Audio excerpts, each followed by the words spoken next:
Kirchhoff, en mediados del siglo XIX, encuentra colesterol en la placa de ateroma, lo cual es un problema porque el colesterol es importantísimo para la biología normal, para las membranas, para las hormonas. Ustedes se acuerdan que el ciclopentano, la formulita del ciclopentano, es más o menos la misma que la del colesterol, con molécula más, molécula menos. Este otro señor, Aniskov, en el año 1913, encuentra que los conejos alimentados con dietas con mucha grasa tenían ateromas. Y el estudio Framingham, que empieza en 1948, si no me equivoco, sigue cohortes que muestran que es muy importante la elevación del colesterol. Esta es la... sí, es muy chiquito, eso es lo que pasa. Este es el artículo original de los primeros 10 años de seguimiento de las cohortes de Framingham. ¿Por qué lo hicieron en Framingham? Lo hicieron en Framingham porque son unas localidades de la costa este de Estados Unidos muy conservadora, donde la gente vive ahí, no se muda y sigue viviendo ahí los hijos y los nietos. Por eso los médicos ya se han muerto un montón y siguen, sin embargo, las cohortes de Framingham estudiándose. Vean, estas curvas son fundamentales.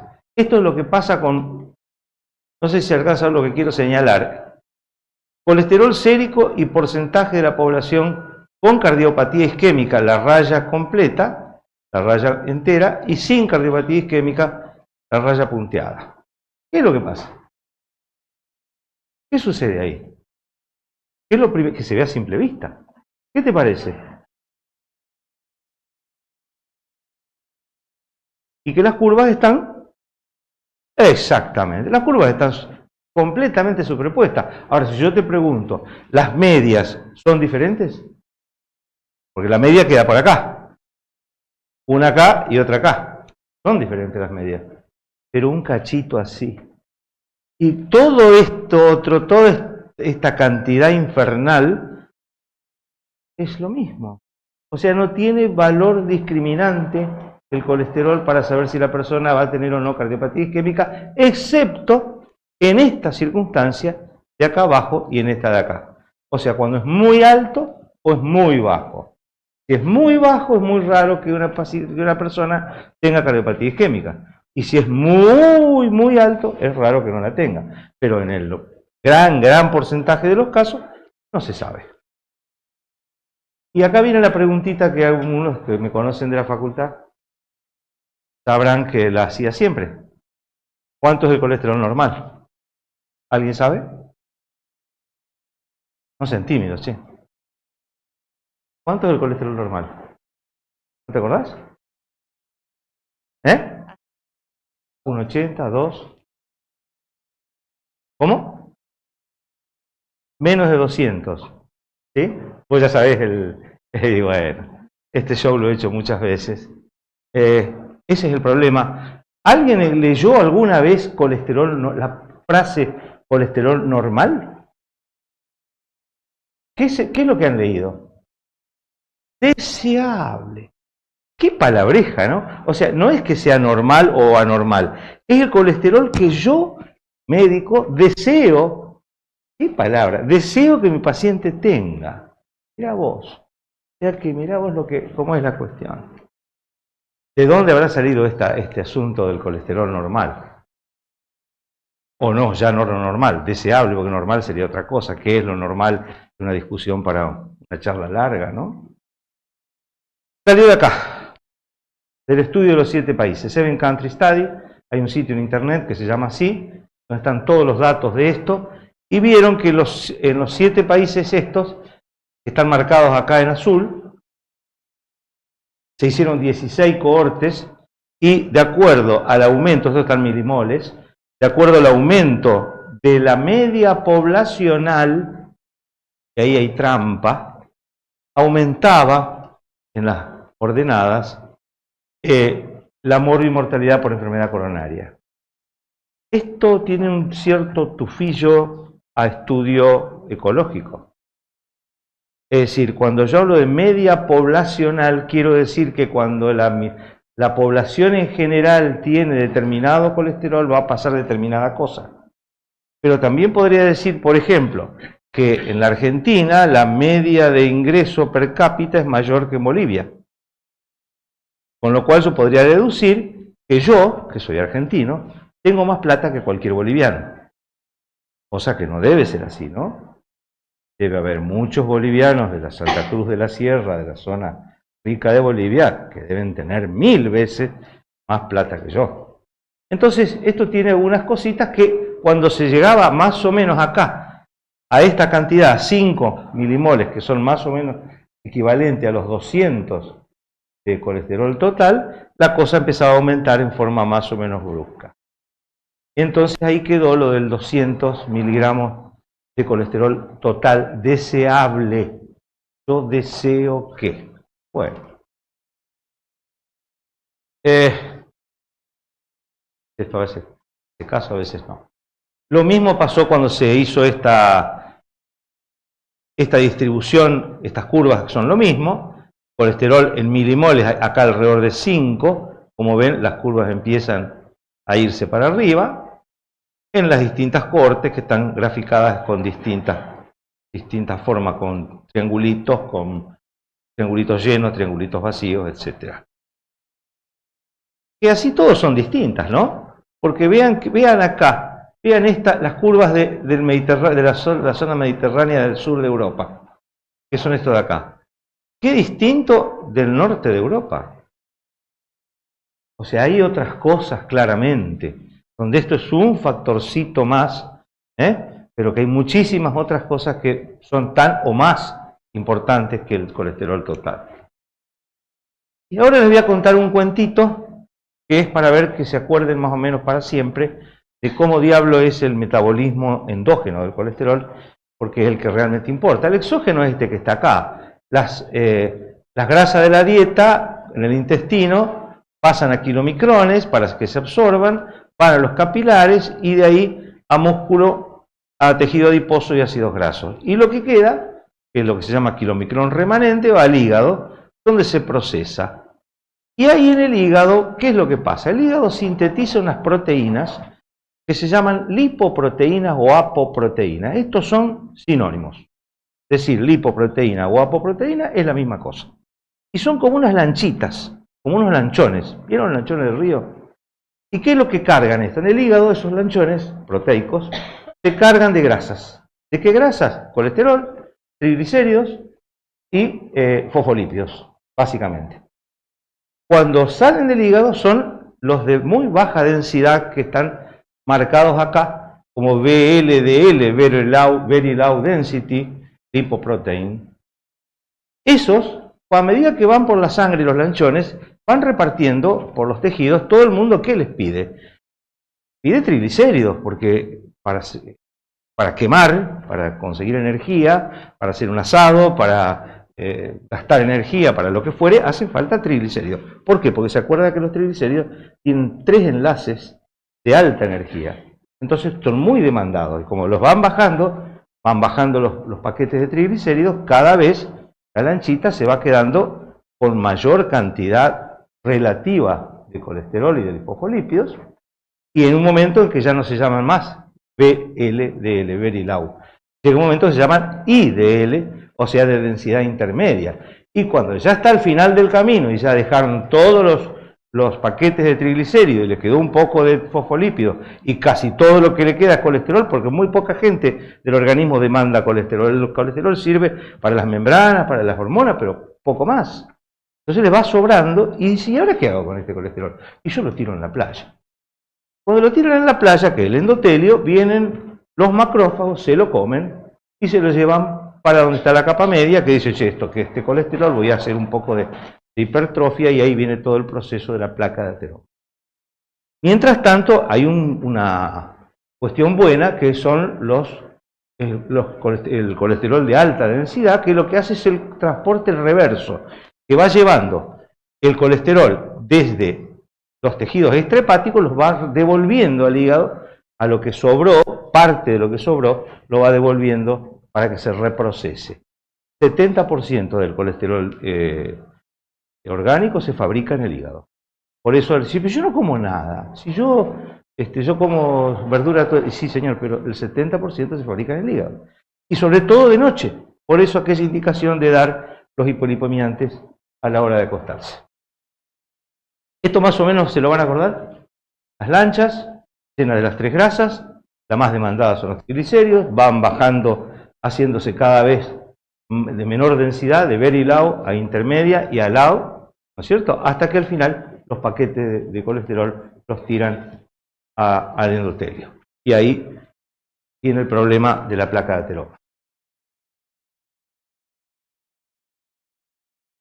Bueno, acá en la que sigue está más o menos la misma historia, con un dibujito más lindo. Estos son los kilomicrones. Estos son el intestino, ¿no es cierto?, cuando absorbe los kilomicrones. Acá están los tejidos donde van a depositarse los lípidos.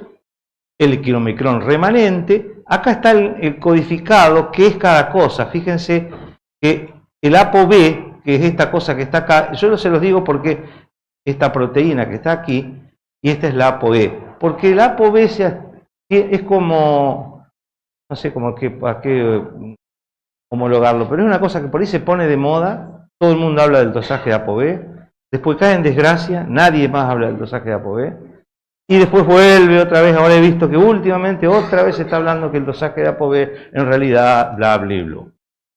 ¿Qué es lo que pasa? Si uno hace la curva de Gauss de ApoB de pacientes con cardiopatía isquémica y sin cardiopatía isquémica, pasa algo peor que las curvas que vieron ustedes, porque están más solapadas todavía. Y lo mismo pasa con una lipoproteína que después vamos a ver en la HDL, que es la lipoproteína A minúscula. Acá está graficado el kilomicrón grandote, la proteína de muy baja densidad, intermedia, baja, y acá está el bueno de la película, que es el HDL. Y acá está dibujado, para que se tenga una imagen más visual de la cuestión, el LDL, que es el malo, ¿no es cierto?, con las proteínas, esta proteína que está acá, que es el ApoB, los fosfolípidos, que son estas cadenitas acá, que están todos acá en la membrana, el colesterol, que son estas cositas que están por acá, los ésteres de colesterol, y ese es el LDL colesterol, el llamado colesterol malo. Ese LDL tiene a su alrededor otra proteína, que es la ApoA minúscula o lipoA minúscula o lipoproteína A minúscula, que también hace muchos años va y viene en esa cuestión de que la queremos medir para ver si discriminamos más con factor de riesgo, y está igualmente solapada que la ApoB, aunque sí hay un cachito de diferencia entre las dos. Y todo esto que dice acá, que lo más importante sería que no responde a drogas tradicionales. Entonces un poco, qué sé yo, ¿para qué saberlo, no? Si después no voy a poder hacer nada al respecto. Pero está este tema que disminuye con estos que están tan de moda, inhibidores de la PCSK9 monoclonal, anticuerpo monoclonal. Ahora hay anticuerpos monoclonales hasta para la envidia, de cualquier cosa, urticaria, asma, ¿qué más? ¿Qué sé yo? Falta la envidia. Y el HDL, que es el bueno de la película, más partícula más pequeña, con una capa externa de fosfolípidos, proteína y colesterol también, y un centro hidrofóbico con triglicéridos y ésteres de colesterol. Muy parecida a la estructura, si se quiere, ¿no? Y ya en los 80, en el año 80, se hizo un estudio, que es el que dice ahí, todo el mundo sabe leer acá, así que no lo voy a repetir, con clofibrato. El clofibrato tenía una desgracia. Los fibratos al colesterol lo bajaban un cachito así. Entonces los médicos, que en esa época no les llevamos mucho la punta al colesterol, cuando lo recetábamos a alguien que tenía una hipercolesterolemia, veíamos pequeñas diferencias luego del tratamiento, y esto es lo que pasó en este estudio, donde una disminución del 9% produjo una disminución de infartos del 20%. Ahí salió la famosa regla del 1-2. Cada 1% de disminución, 2%. Pero resulta que se callaban la boca con respecto a este pequeño y intrascendente detalle, que aumentaba el 37% la mortalidad total. ¿qué pasó en los 80? Claro, porque ustedes los 80 son algo así como la Edad Media o antes, o las pirámides de Egipto. Pero yo era médico hacía 10 años en los 80. Entonces me acuerdo perfectamente cuando en vez de los fibratos sale un hongo, que el Saccharomyces no me acuerdo cuánto, se fabrica una sustancia que inhibe la síntesis del colesterol en el primer paso, en la hidroximetilglutaril coenzima A reductasa. Hoy en día, si se tuviera que leerlo, ya no me acuerdo más, pues estas son cosas que los jóvenes se acuerdan. Yo en el 80 me acordaba de esto y me quedó fijado. Hoy en día ya no. Se llamó así, lovastatina o Meblor. ¿Y qué hacía esta sustancia? Esta sustancia, al frenar la producción intracelular de colesterol, ¿qué hacían los receptores de colesterol que los descubre esta gente? Goldstein y Brown descubren el receptor de la superficie celular de colesterol.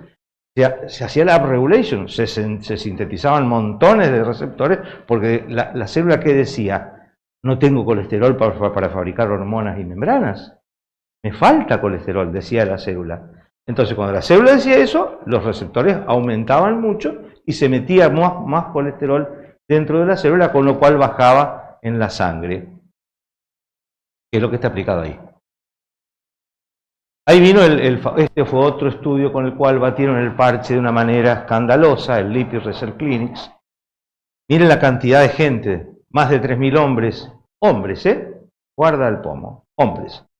¿Con qué edades? De 35 a 59, 7 años, un buen seguimiento. ¿Pero qué les daban? Colestiramina.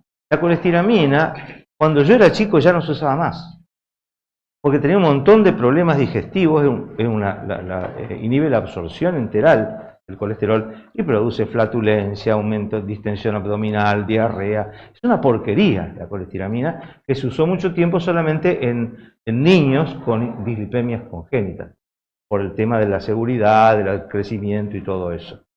Pero en realidad, hoy en día a nadie se le ocurriría usar colestiramina. Y fíjense que una disminución del 12% producía del LDL una disminución del 19% de un endpoint combinado de cardiopatía isquémica, muerte y AMNO fatal.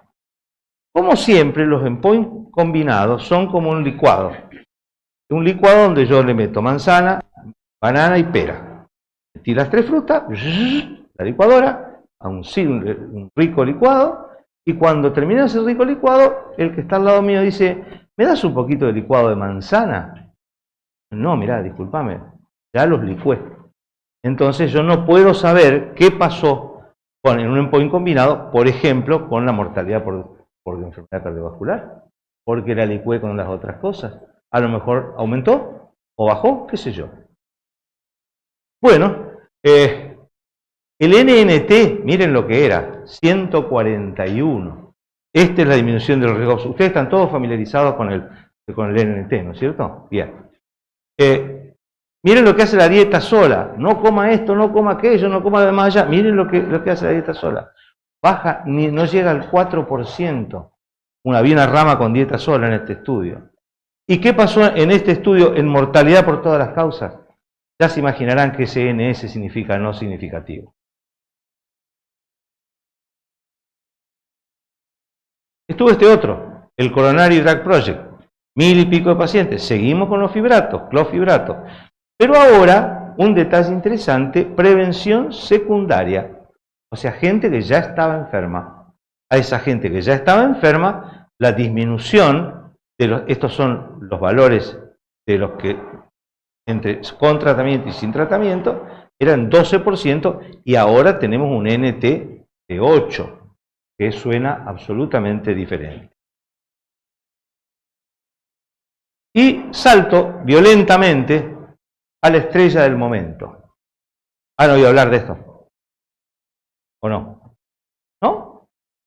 Tienen que conseguir que un laboratorio los invite a cenar, ¿eh? En Buenos Aires ya lo están haciendo. Esto es un anticuerpo monoclonal que baja mucho el colesterol total y el LDL también, y que, me salió chiquita la letra, se hizo en adultos de 40 a 85 años, es randomizado, controlado, doble ciego, intention to treat, que es muy importante. ¿Conocen lo que es un intention to treat, no es cierto? ¿O no? Intention to treat versus por protocolo, ¿no? Cuando uno hace un estudio y dice quiero hacer un análisis intention to treat, intención de tratar, quiere decir que meto, una vez que randomicé un paciente, una vez randomizado, siempre analizado, es el versito. O sea que si yo randomicé a un paciente y el paciente a los 2 meses se fue a las Bahamas con una señorita y largó el estudio, sigue participando de los resultados al momento de analizarlo. Porque yo tuve intención de tratarlo. En cambio, el análisis por protocolo es lo opuesto. Solamente aquellos que cumplieron el protocolo entran en el resultado. ¿Qué pasa con esto? Esto es muy conservador, porque aquel que se fue a las Bahamas, o el que tiró las pastillas porque le hacía mal al estómago, o el que se aburrió y no vino más, todos esos entran como si la hubieran tomado. Entonces, es como que minimiza el efecto beneficioso. Si hay un efecto beneficioso, lo disminuye o lo amortigua un poco. Fíjense cuál fue el endpoint del LDL, 70 para abajo. Acá hay una reflexión. 70 miligramos de LDL, ¿saben qué significa? Pues a veces uno no se da cuenta. Significa 100 miligramos de colesterol total aproximadamente. ¿Saben con cuánto se nace en la sangre de cordón de un recién nacido? ¿Cuánto hay de colesterol? Hay 50 miligramos de colesterol por decilitro. Y 100 fueron siempre considerados lo que se llamaba valores rata, porque solo las ratas tenían esos valores. No había pacientes o personas occidentales que tuvieran 100 miligramos de colesterol. Entonces, fíjense que esto de 70 de LDL, que equivale más o menos a 100 de total, o el no HDL, que es otro concepto, es total menos HDL, se llaman no HDL, y triglicéridos, esto sirve para triglicéridos de menos, tenían que tener menos de 400 de triglicéridos. Esto es por lo que vamos a ver ahora, que es la fórmula de Friedewald, que sirve hasta esa cantidad. Acá en la tabla 1 mostraba una serie de cosas que la vamos a obviar, y vean lo que pasó. Había un endpoint subrogado, que era la cifra del colesterol. ¿Qué pasaba con la cifra del colesterol? Violenta disminución. Esto era placebo, esto era el anticuerpo monoclonal, y en semanas bajaba inmediatamente de forma brutal y se mantenía bajo todo el tiempo. Pero yo siempre digo, a mí no me importa saber cuánto tengo de colesterol, no me importa saber cuánto tengo de presión. Yo lo que no quiero es tener infarto, angina de pecho, stroke. Eso es lo que no quiero. ¿Qué me importa si tengo 5 gramos de colesterol y no me pasa nada? O si tengo 25, 14 de presión y no me pasa nada. Lo que me interesa es el evento. Bueno, ahí vamos a ver un pequeño problema. Estos fueron los endpoints primarios y secundarios. La diapositiva no sabía cómo hacer para que se viera, pero vean acá esta columnita que está acá, donde están los valores de la P, donde el endpoint primario les da, el secundario también, pero si vamos a ver, la muerte cardiovascular no es significativa. La muerte de cualquier causa no es significativa. En cambio, sí lo es la disminución de casos de infarto, que pasan de ser el 3,4% versus el 4,6% en los pacientes que se usó placebo.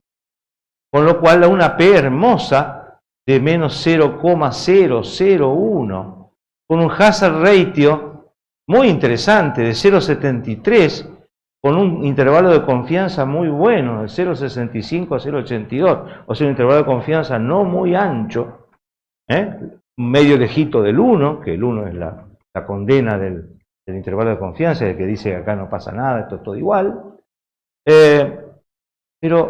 Pero ¿qué pasa? Miren la diferencia de los eventos en meses, en 36 meses. ¿Qué opinan de esa curva? ¿Les parece que está bien, que está mal? ¿Gastarían 40.000 pesos que cuesta el evolocumab? Parece que no, ¿no? Y si yo les muestro que esa curva es a esa curva yo la reescalo. Reescalar quiere decir hacer trampa. Le pongo una lupa encima y esta es la misma curva reescalada donde tengo una hermosa diferencia. Por suerte en el estudio, en la publicación de New England, están las dos cosas, la anterior está abajo de esta, entonces no hay duda de que tienen, esos son honestos. Son honestos. La diferencia es una porquería, la diferencia absoluta es el 1,5% con un NNT de 67. Razonemos. Le doy, como es, evolocumab a 67 durante años y consigo que uno de los 67 tenga una diferencia en el endpoint primario. O sea, en 66 no le voy a hacer absolutamente nada. Y para colmo yo no tengo la menor idea de cuál va a ser ese de los 67. ¿So? Miren el endpoint, el NNT para el infarto, la reducción del infarto, que el absoluto es 1,2%. Esta es la diferencia, una P fantástica, y 83. Para evitar un infarto tengo que darle evolocumab a 82 personas. 40.000 por no sé cuántos años, por 83. Y al margen de la plata, ¿no? Nada es gratis, ni siquiera desde el punto de vista humano. Bueno, esto es para que tengan una perspectiva. Yo no les traigo soluciones. Yo lo que les traigo son preguntas, inquietudes y alimentarles sus cerebros, jóvenes cerebros y brillantes, para que después ustedes saquen las conclusiones que les dé la gana. Hay 44 estudios de reducción de RCT, quiere decir randomizado, controlado, test de trial, ¿no? Estudios randomizados y controlados de disminución del colesterol. Hay 44 hechos. En ninguno hubo reducción de la mortalidad. Y en 14 solamente hubo reducción de eventos. ¿Alguna vez se los dijeron esto? ¿Lo tenían claro? ¿O no? ¿Cómo suena? No te rías. ¿Cómo suena? Suena feo, ¿no? Suena como que, bueno. Ahí está la cita. Y acá están todos los estudios. Se ve chiquito porque son un montón y no quise abundar con esto porque el tiempo es corto. Pero vean, acá están los nombres, todos los famosos estudios, y siguen, porque son 44, no se acaban acá. Acá están qué intervención se hizo. Si algunos eran primarias, otras eran secundarias. Esta es la cantidad de reducción de colesterol y esta es la reducción de eventos. Reducción de eventos hubo en muchos. Lo que no hubo en ninguno es reducción de la mortalidad cardiovascular. O sea, a ver, se tienen menos eventos, pero se mueren lo mismo de eventos cardiovasculares. ¿Qué sé yo? Ustedes sabrán, ustedes son los médicos del futuro. Y después otros señores, esto BMJ es British Medical Journal, ¿no? Una publicación respetable. Y unos señores de Dinamarca hicieron una revisión sistemática de 11 estudios en los cuales, en vez de evaluar el NNT, evaluaron la postergación de la muerte por todas las causas durante el estudio para todos los tratados. Lo hicieron con un procedimiento bastante ingenioso, que es a las curvas de Kaplan-Meier midieron el área bajo la curva de una manera complicada y de una manera simple. La manera simple era haciendo unos triángulos y calculando la superficie de los triángulos con aritmética, con la fórmula conocida de la escuela primaria de calcular la superficie de un triángulo. Y ellos encontraron que la mediana de postergación de la muerte por todas las causas en prevención primaria fue 3,2 días y en prevención secundaria 4,1. Ustedes sabrán qué les parece todo esto. Acá, por las dudas, están los estudios famosísimos, desde el OLHAT, el ASCOT, el Júpiter, si habremos escuchado hablar del Júpiter, el WOSCOPS, pravastatina 40, como ven, nada tímido, ¿eh? Todas son estatinas en dosis machaza, ¿eh? Bueno, ¿y después qué empezó a pasar? Ahora empezó a pasar que se pusieron de moda las variantes genéticas. Todos nosotros tenemos cachitos en un punto del ADN, una base que cambia por otra, y eso, si lo tiene mucha gente, se llama, si lo tiene poca gente, se llama mutación, poca gente, menos del 1% de la población, y si lo tiene más, se llama variante genética. Entonces, cuando alguien se encontró que había una asociación de ciertas variantes genéticas con la exposición a LDL bajo y con presión arterial sistólica baja también. Entonces, claro, ahora viene lo que se llamó el Big Data, los grandes números, donde la inteligencia artificial empieza a sacar conclusiones y donde van a ver que, miren los números que estamos manejando, 500.000 de personas, donde 25.000 tuvieron un evento coronario. ¿Qué pasó? Esto de randomización mendeliana es una cuestión, en realidad no es una randomización, es decir, un grupo tenía la variante genética y el otro no, y yo no lo decidí. Es de casualidad, el tipo la tenía o no la tenía sin que yo intervenga. Por eso es una especie de randomización hacia atrás, una de las tantas que ahora se están poniendo de moda para los estudios de inteligencia artificial y de Big Data.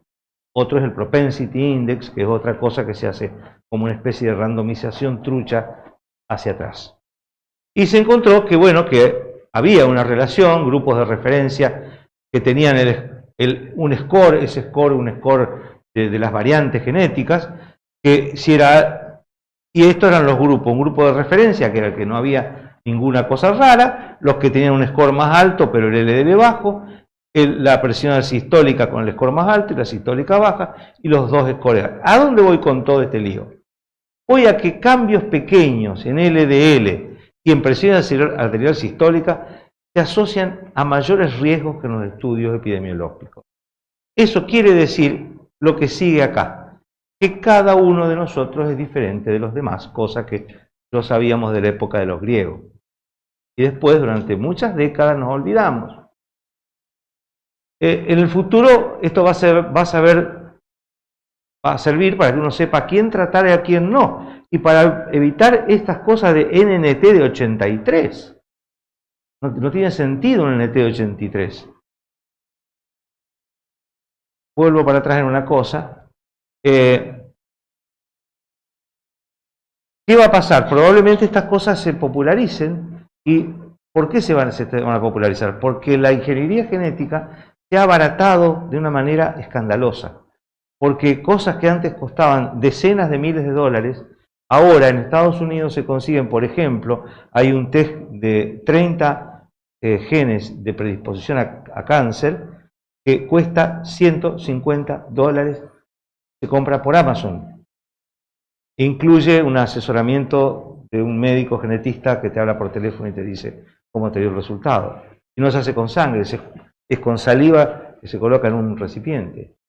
O sea, la cosa viene un poco por ese lado, el hecho de que las diferencias no somos todos iguales, nos olvidamos de eso el día, porque yo soy un dinosaurio que vivió la época donde las cosas decían, el profesor fulano trata la cardiopatía isquémica con digoxina, decían nosotros, ¿no? Y después ahora, bueno, a ver, vamos a hacer estudios randomizados, controlados, pero cuando empezamos a hacer estudios randomizados, controlados, lo que decía el profesor de Córdoba, me acuerdo, sobre la dioxina, pasó a causar hilaridad, pero empezamos a tratar y a considerar y estudiar poblaciones.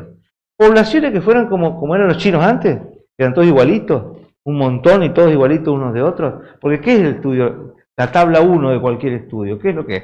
Te está diciendo, mirá, que a los que les doy petotato de potatio y a los que no le doy, son iguales. Y además tengo criterios de inclusión, que este no entra, el de otro tampoco, el de más allá menos. Siempre fíjense, cuando vean una tabla, un estudio, vean cuántos se consideraron para el estudio y cuántos se randomizaron. Porque si se consideraron 15.314 y se randomizaron 2.500, bueno, digamos, la relación de ese estudio con la vida real, lo que se llama validez externa, es bastante escasa. Y después que no todo es tan sencillo. cuando hace unos cuantos años salió el torcetrapib, que no se llegó a comercializar, que aumentaba claramente el HDL, hizo un estudio controlado que vio que aumentaba la mortalidad. Este fue uno de mis ejemplos, no sé si alguno se acuerda de mis clases, de la falacia de la fisiopatología. La fisiopatología sirve para hacer hipótesis de investigación, pero poco más, porque después pasan cosas como esta. Y después se dijo, no, pero ese era el torce. Este otro, el evacetrapib, no, ese va a ser distinto. Entonces hicieron, y en pacientes de alto riesgo, volvemos atrás, que aumenta el HDL, pero en forma grotesca, 133%, y disminuye el 37% el LDL, y no mejora el endpoint combinado. Caramba, ¿qué pasa con el evacetrapib? No se va a vender nunca. Y acá se demuestra palmariamente la falacia de la fisiopatología y por qué no podemos dar un remedio u otro pensando en la fisiopatología, sino tenemos que buscar evidencias que aunque no sean tan evidentes como estas que estamos viendo acá. Y después hay otro problema. Yo estoy cansado de ver gente que viene con, dice, el colesterol deseable es menos de 200. Y viene con uno que dice 204. ¡Wow! Marcado con rojo y una cosita al lado. Y yo pregunto, ¿estás seguro que 204 es más que 200? ¿Vos qué decís? ¿Estamos seguros? Si vos tenés un análisis que dice 204, ¿vos estás segura que tiene más que 200? ¿Sí o no? ¿Vos? ¿Por qué?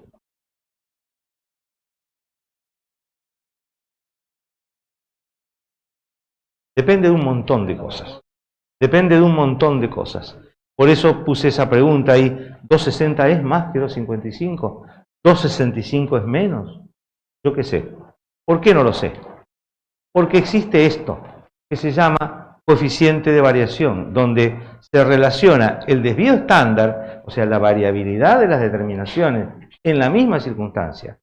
Agarro un frasquito de suero, le mido, supongamos, el colesterol, lo mido 50 veces en el mismo momento, con el mismo kit, en el mismo bioquímico, todo igual. No es que cambió, que el paciente... No. En el mismo frasquito y no voy a tener 50 números iguales. Voy a tener 50 números más o menos parecidos. Entonces, cuán parecido sea, o sea, cuánta variabilidad haya, me lo va a marcar el desvío estándar. ¿Y por qué meto la media de lo que estoy midiendo? Porque no es lo mismo medir montañas que hormigas. Porque si una cosa tiene un desvío estándar de 1 metro, y resulta que en la montaña es el Everest, y mide 7000 no sé cuántos metros, más o menos un metro, ¿y a quién le importa? Y si mide una hormiguita que mide medio centímetro y el desvío estándar es 1 metro, caramba, tengo un problema muy serio. O sea, tengo que ver esa variabilidad relacionada con la magnitud. Pero hay otro problema. Si yo tengo un colesterol total de 300 miligramos y otro de 150, ¿cuál va a tener mayor variabilidad? Con el mismo, porque esto es propio del equipo. El equipo te dice, yo tengo una precisión en esto, tengo una precisión del tanto, un coeficiente de variación del 1,4%, suponte. Entonces, va a ser lo mismo cuando tenés 3 gramos de 300 miligramos de colesterol cuando tenés 150.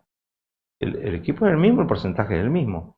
Y no, porque el porcentaje va a ser, en valores absolutos, el porcentaje va a ser el mismo, pero en valores absolutos la variación va a ser mayor cuanto más alto sea. Esto pasa lo mismo con la glucosa, por ejemplo. Si tienes una glucosa de 5 gramos y otra de 0,70, siempre vas a tener mayor variación en la glucosa de 5 que en la de 0,70. Por esto. Y entonces viene lo que se llama el menor cambio significativo. O sea, ¿a qué cambio le llevo el apunte? Y a esto por 2. ¿Por qué por 2? Por la curva de Gauss, etcétera. No vamos a entrar en eso. Pero como dato práctico, un coeficiente de variación que está en cualquier prospecto de cualquier laboratorio, lo multiplicas por 2 y te da el menor cambio significativo. Esto, vean, es lo que puede pasar con el colesterol. Con estos resultados, que a medida que van para abajo van aumentando para abajo, los cambios significativos son cada vez mayores. Y la técnica es la misma. Miren el HDL A medida que va aumentando, el cambio es cada vez mayor. O sea que si yo tengo 220 y el cambio significativo es 39, yo no sé si es 220 o 161 o 260. No lo sé. Qué problema, ¿no? O sea, que dejémonos de marcar cositas de pequeñas variaciones. Entonces voy a decir, bueno, pero es fácil, lo repito, lo hago otra vez. Bueno, los triglicéridos peor todavía, es horrible. Miren el último valor ahí, 500 con un cambio significativo de 420, es una catástrofe. Y esto sería lo que uno tendría que decirle al paciente.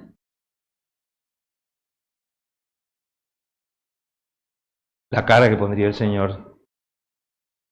Y como si todo esto fuera poco, como dicen los vendedores callejeros, Sir Francis Galton descubrió el fenómeno de regresión a la media. Mido algo, el valor es muy distinto a lo que espero, repito la medición, se acerca más a la media. Si estaba alto y bajó. ¡Ah, qué bueno! Regresión a la media. ¿Esto es un fenómeno biológico? No, señores, es un fenómeno estadístico. El fenómeno es la maldición del técnico del equipo de fútbol. Un equipo bueno empieza a jugar mal, ¿qué hacen en la tercera, por no sé qué, cuántos partidos? Cambian el técnico. Y cuando cambian el técnico, ¡faz! Ganó el partido. En Estados Unidos se llama la maldición de Sport Illustrated, que es una revista donde un tipo que era un jugador mediocre de tenis, por ejemplo, la descoce, juega un campeonato y se va fantástico. Y en el próximo campeonato, después de salir en la etapa de Sport Illustrated, vuelve a su nivel, regresa a la media y juega mal otra vez. Entonces tengan en cuenta, hay otros ejemplos, el examen sin estudiar, ese es un ejemplo más simple de regresión a la media, vas a rendir, qué sé yo, ingeniería de los procesos hidráulicos de no sé qué, sin saber nada de eso, te dan un multiple choice y pones las crucecitas, tenés experiencia en eso, ¿no? Es el ritmo que se ve que alguna vez pasó. Pones las crucecitas como vienen y suponete que contestaste un 60% bien. Vamos a suponer que te dan otro cuestionario similar. ¿Qué crees que va a pasar con ese 60%? ¿Va a subir? ¿Va a bajar? Lo más probable es que baje. Si es 50 y 50, vamos a suponer que sean A y B, ¿no es cierto? Que sean dos las opciones, o sea, 50% de las probabilidades, va a bajar.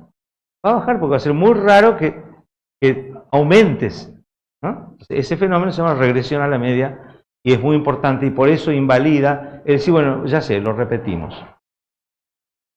Y eso se puede medir con esta fórmula complicada que está acá. Esto es el HDL y miren, en el caso del HDL, este valor es el valor de regresión a la media. Hay casi 10 miligramos en HDL solamente de regresión a la media y no estoy hablando del menor cambio significativo. O sea que tengo una incerteza, una incertidumbre muy importante cuando a mí me traen un papelito y me dice tiene tanto de esto o de aquello. Recuerden siempre eso porque es un papel muy triste el que hace un médico que se supone que es una persona instruida y leída, cuando dice, oh, en vez de 200 tiene 202 y se la cree. Y ahora algunas simplificaciones, porque todo esto los deja así como diciendo yo para qué vine acá, no viene para que me llenen de problemas, sino quiero algunas soluciones. Bueno, algunas soluciones son, si a mí me interesan los lípidos, le pido esto. ¿Qué hago? Le pido el perfil lipídico que es simplemente colesterol total, HDL y triglicéridos. ¿Hace falta el ayuno? Para los triglicéridos sí, para el colesterol no. Si van a dosar colesterol sérico solo, no hace falta el ayuno. Los triglicéridos sí son muy sensibles al ayuno. ¿Qué se hace con el LDL? No hace falta medirlo. Hasta 400 miligramos de triglicéridos se puede aplicar la formulita esta, que es del señor Friedewald, un señor muy simpático, que es así. Total menos HDL menos la quinta parte de los triglicéridos. ¿Qué está haciendo? Está asumiendo una relación fija de 5 entre triglicéridos y colesterol no HDL. Hay una modificación que es de 6 y si son más puntillosos hay una tabla que fácilmente se puede encontrar donde esta zona verde es la zona del medio donde los valores todos rondan alrededor del 5, pero como ven hay valores de 6, de 7, de 8, de 3 y de 4. Entonces tampoco esto es muy exacto, casi dije preciso.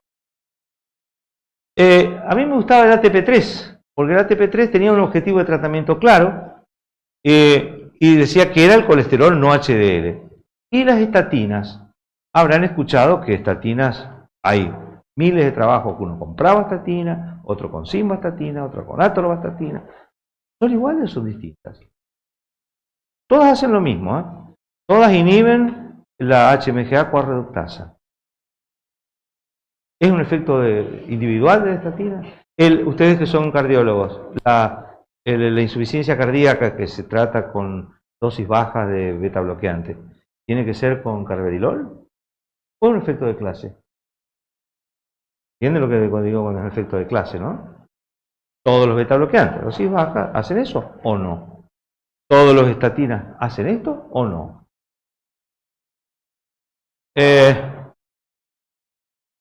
Estos eran los valores del ATP3, donde se establecía más o menos lo que ustedes decían. El LDL de menos de 100 lo consideraban óptimo. Ahora ya estamos en menos de 70. O sea, esto es un fenómeno que van a ver toda su vida médica. La disminución de los puntos de corte. Cuando yo era chico, diabetes era 1,40. Más en 2 veces, qué sé yo, qué historia. Ahora no es más 1,40, 1,26. Y a eso le tenemos que agregar la intolerancia al hidrato de carbono, se llama, que es 100. Entonces de ahí va a venir la superintolerancia al hidrato de carbono, que va a ser 70. Con lo cual, como en todas estas cosas, cuando yo aumento la sensibilidad, pierdo especificidad.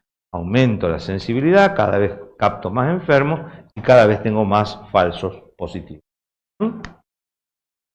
Esto, bueno, ya lo conocen, así que lo pasamos. Y con los triglicéridos guarda que recién hay que entrar a preocuparse con valores de esta magnitud, que son de los 500 miligramos para arriba, y ni hablar de los 1000 miligramos en los casos de déficit de lipoproteína lipasa, que habíamos visto algunos, congénitos, donde está la lipoproteína lipasa en el televascular, está deficiente, y las personas tienen, más genética, tienen valores de triglicéridos de 40 gramos, 50 gramos, y pancreatitis por triglicéridos, ¿no es cierto? Son muy graves, muy difíciles de manejar porque hay que tratarlas con un montón de cosas que no es fácil. Y ahora otra cosa, ¿qué puede pasar también? Esta es otra simplificación, que es que si alguna vez leyeron los lípidos por el sitio de Seminario de Clínica Médica, esto está ahí. Puede venir que tengas el colesterol elevado y los triglicéridos bajos. No digo normales a propósito. Y lo más común, lo más frecuente, lo más berreta es esto que está acá. La hipercolesterolemia poligénica. ¿Qué significa la palabra poligénica? ¿Qué significa? No tengo la menor idea de cuáles son todos los genes que producen esto, pero creo que son genes porque esto tiene una cierta agregación familiar. ¿Y por qué sé que son muchos? Pues si fuera uno solo, tendría una herencia mendeliana. O sea, la herencia mendeliana es el que tiene un carácter determinado, es dominante sobre el otro que es recesivo, el 25%, ¿se acuerdan de eso? Bueno, esa es la herencia mendeliana monogénica. Cuando es medio a un despiole la herencia, que uno sí, que uno no, que saltó una generación, que un chico tiene y el otro no, en ese caso se dice que es poligénica, pero no sabemos realmente qué es lo que pasa. Sí, en cambio, sí sabemos en el caso de la hipercolesterolemia familiar. ¿Cómo nos damos cuenta de que la hipercolesterolemia es poligénica? Por lo que dije de la distribución familiar y porque los valores son altos manón-tropo. O sea, un valor de 250, 270, 280, 300, puede ser una poligénica tranquilamente con triglicéridos bajos. ¿Tiene importancia esto? Sí, porque eso me va a llevar a un tratamiento con estatina, seguramente si es que hay que hacerlo. Y después, la familiar en cambio se puso de moda cuando Goldstein y Brown descubren el receptor del LDL en los 80. Y entonces dicen, bueno, cuando este receptor no está o falla, bueno, las cifras son muy altas, esto es muy heterogénico, muy alto quiere decir 6, 7, 8, 9 gramos de colesterol, ¿cierto? Y quiere decir que además tengo la herencia muy clarita, muy monogénica, o sea, si el nene tiene la familiar, ya sea homo o heterocigota, supongamos homocigota, y ninguno de los dos padres tiene el colesterol alto, y buscad el vecino. San Tomás, por supuesto. Ahora puede ser que el colesterol esté bajo y los triglicéridos altos, en cuyo caso lo más común es otro cuadro genético que es la hipertrigliceridemia familiar. Y dos cosas raras, que eran el déficit de lipoproteinilipasa que acabo de mencionar y el déficit familiar de ApoC2, que también es raro. Las cosas raras son raras. Y después está el otro caso de colesterol y triglicéridos altos los dos. Esto es raro, esto que está acá arriba, la dis-beta lipoproteína o beta lipo ancha, ApoE defectuosa, es una cosa rara, así que más vale la pasamos de largo. Si de algún día, una tarde de invierno, para acompañar las tortas fritas quieren leer esto, en buena hora. Pero lo que sí es muy común es esto, la hiperlipemia combinada familiar, que es aumento de la síntesis de ApoB, agregación familiar, poligénica, acá no hay una cosa monogénica, y un aumento similar de colesterol y triglicéridos. ¿Qué quiero decir con similar? Los números son similares. 280 y 300, 270 y 250, aumentos parecidos. Y además otra cosa que cuando yo empecé con esto hace como 40 años, me llevaba loco, que era que yo quería clasificar a los pacientes con la clasificación de Fredrickson, esa del 1, 2, 3, 4, ¿se acuerdan? No la vieron nunca. Antes que se describieran todos estos cuadros, era la hiperlipoproteinemia tipo 1, la tipo 2, y resulta que yo tenía pacientes que un día eran tipo 2 y otro día eran tipo 4 y otro día volvían a ser tipo 2. Y dice, ¿qué es esto? Es que esa es una de las características de este cuadro, que es cambiante en el paciente y en sus familiares. ¿Por qué es cambiante? Porque lo que está aumentado es la síntesis de ApoB, de la lanchita, y cambia según los estados metabólicos y circunstancias ambientales, cambia la cantidad de paquetes de colesterol y de triglicéridos que carga la lanchita. Entonces, pero es digamos, un dato de diagnóstico de la entidad esta. Bueno, y por último decía, pero ¿y yo qué hago con todo esto? Yo de algo me tengo que agarrar, me tengo que guiar por algo. Sobre todo cuando empiezo y no tengo clara la cuestión, pues vamos a las guías. ¿Qué pasa con las guías? Las guías, ustedes saben, cuando yo empecé a trabajar no existían. Parece mentira, pero no había guías. Entonces un día hace poco, para una charla de la CMS interna de Rosario, hice una búsqueda en PubMed con la palabra Clinical Practice Guideline. O sea, guías de práctica clínica, nada más. Y lo puse por décadas, y es notable. En los años 70 encontré algo así como 8 guías. Del 80, no me acuerdo bien, pero del 80 al 90 había 415. Del 90 al 2000 había 2000, no sé cuánto. Era exponencial. Hasta que terminaban los años, en las décadas recientes, con decenas de miles de guías. Era una cosa impresionante. Ahí se puso de moda decir, está indicado hacer tal cosa. Así que a tal paciente le corresponde que, a ver el librito de cocina, dice que le toca tal remedio en tal dosis. Y ahí nos olvidamos de que los RCT, que los estudios controlados y randomizados, son de poblaciones. Y que yo tengo enfrente un señor o una señora que se llama fulano de tal, y no tiene un pito que ver con la población en la que se hicieron esos estudios. Estas recomendaciones son USPSTF, es la Task Force de Medicina Preventiva de Estados Unidos, donde, bueno, acá las 4 cosas son A, está buenísimo, hay que recomendarlo, B, más o menos, pero todavía lo recomendamos, C, no, mirá, mejor no lo recomendemos porque no sabemos si sirve o si no, y D, no lo vayas a hacer porque puede ser malo para la salud del paciente. Así, D, no lo hagan porque puede ser malo para la salud. Y el otro es incierto, la I de incierto. Entonces veamos qué pasa con esta cuestión de uso de estatinas en prevención primaria. Grado A, ninguna. No hay ninguna recomendación con certeza grado A. Grado B, de dosis bajas a moderadas, si se cumplen todos, subrayé la palabra todos los criterios. Esta edad que está acá, uno más factores de riesgo cardiovascular, que son los 3, 4 que están acá, y el riesgo cardiovascular a 10 años más del 10%. Lo otro es C o I. Entonces, a ver, yo me quedo acá y digo, ¿es una persona de 78 o 80 años? Ya no.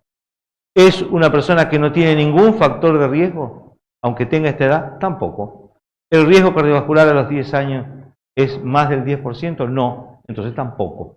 Hay un montón de circunstancias en las que no tengo que tratar con estatinas.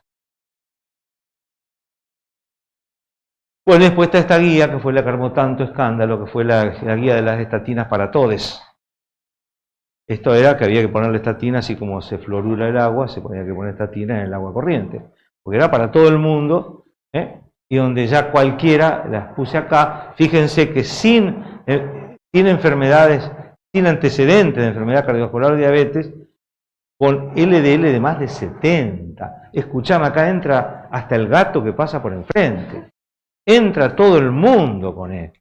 Y no es racional cuando les pinté un cuadro donde resulta que no hay ninguna demostración de disminución de mortalidad cardiovascular. Me parece un exceso tratar con estatinas a todo el mundo, y encima muchas de esas veces es con intensidades importantes. Lo que sí es interesante es esto, acuérdense siempre de descartar lo secundario. Yo siempre cuento una historia de una señora que un día fue a verme con un colesterol de 4 gramos, 400 miligramos por decilitro. ¿Qué come, señora? Dice, yo vivo solita, dice, así que no me cocino. Hiervo huevos, hago huevo duro, lo pongo en la heladera y cada vez que tengo hambre voy y me como uno.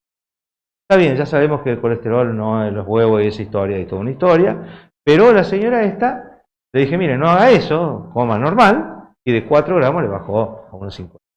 ¿Qué es lo que estamos diciendo? La secundaria más común es la alimenticia. A pesar de que en un New England hace muchos años salió una historia de un señor que comía 20 huevos por día y tenía un colesterol normal.